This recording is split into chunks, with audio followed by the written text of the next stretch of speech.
భక్తుల గుంపులో హర్షించిన చాలు, భక్తుల గుంపులో హర్షించిన చాలు.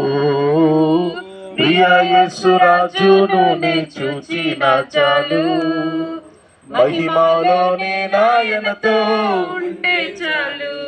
ఆహా బూర ఎప్పుడు ధ్వనించునో, ఆహా నాశ ఎప్పుడు తీరుతుందో, ఆహా బూర ఎప్పుడు ధ్వనించునో, ఆహా నాశ ఎప్పుడు తీరుతుందో. తండ్రి నా కన్నీటిని తుడుచునెప్పుడో, తండ్రి నా కన్నీటిని తుడుచునెప్పుడో, ఆశతో వేచి ఉండే నా హృదయం, అయ్యగారు ఇటు వచ్చేయండి. ఆశతో వేచి ఉండే నా హృదయం.